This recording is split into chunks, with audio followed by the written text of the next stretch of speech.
대출 규제에 따라서 실제로 이제 집값 변동이 어떻게 움직였는지도 좀 한번 보신 적이 있으신가요? 네, 그럼요. 그러니까 제가 이제 은행원 시절이 이명박 정부 시절 때부터 이제 은행에 이제 근무를 했었는데 그때 이제 대출 규제가 나왔던 게 DTI 규제였어요.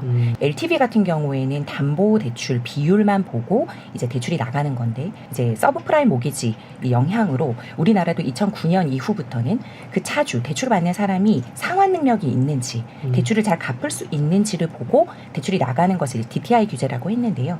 이명박 정부 때부터 이 DTI 규제가 이제 시작이 되면서 소득이 되는 분들만 LTV 범위 내에서 대출이 나가게 됐습니다. 그때 이제 규제가 먹혔던 것은 이제 그 대출 규제뿐만 아니라 이런 금융 규제뿐만 아니라 공급이라는 것도 있었고요. 여러 가지 시장 요소가 이제 가미가 되면서 이 대출 규제에 대한 효과도 있었고, 그리고 그때는 매매 대비 전세가율이 낮았어요.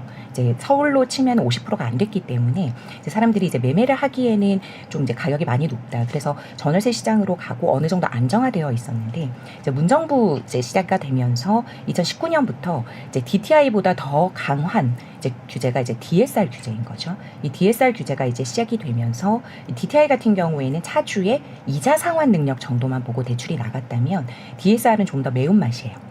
그러니까 원리금 상환 능력이 되지 않으면 대출이 안 나가는 그런 형태였고, 그리고 더 심하게 투기과열 지구에 15억 이상의 주담대는 아예 내주지 않는 그런 시절이었단 말이에요. 그렇게 해서 굉장히 금융 규제가 강화가 되었는데, 그러면 이제 집값이 잡힐 줄 알았는데 문정부 때의 전세가율이 70%를 넘었어요. 서울 기준으로. 그렇기 때문에 사람들이 이렇게 하다가는 내 집 마련이 멀어지는 거 아닌가 하면서 이제 두려움을 느끼고 공포감을 느끼면서 시장의 참여도가 늘어나고 매매로 이제 또 많이 갔죠. 그래서 3개월에서 6개월 정도는 집값이 잡히는 듯 하더니 다시 이제 오히려 폭등장이 발생해서 20년, 21년도에 이제 우리가 굉장히 급한 상승장을 맛보게 됐죠. 그러면서 이제 윤 정부가 들어섰는데, 윤 정부 때는 사실 처음에는 이 대출 완화 정책으로 처음에 시작이 됐단 말이에요. 그럴 수 있었던 게 코로나를 지나고 갑자기 미국발 금리가 상승을 했습니다. 그래서 그 1금융권 주택담보대출도 6, 7%에 이제 달할 정도로 굉장히 금리가 인상이 되다 보니까 이제 차주분들이 부담이 많이 일어나고, 그리고 경매 건수도 많이 늘어나고요. 그렇게 하면서 부동산 시장이 거래량도 줄고 그러면서 어느 정도 안정화되었다. 근데 이제 높아져 있는 가격에서 확 낮춰지지는 못했고요. 그럼에도 불구하고 거래량이 줄면서 어느 정도 안정화되는 모습을 보였거든요. 그렇게 22년, 23년을 지나오다가 이제 작년에 기억하실 거예요.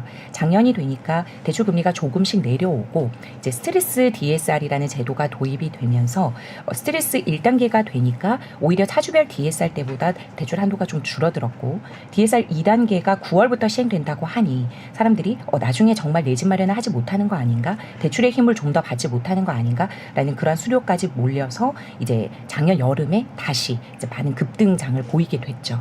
그러면서 이제 24년 9월 이후로 은행 자율적으로도 DSR 규제가 들어가고 이런 스트레스 DSR 규제가 들어오면서 이제 거래량이 급감하고 조용하다가 다시 이제 올해 토어제가 풀리면서 이제 강남 3구와 용산을 중심으로 다시 신고가를 경신하는 그런 이제 흐름으로 봤다.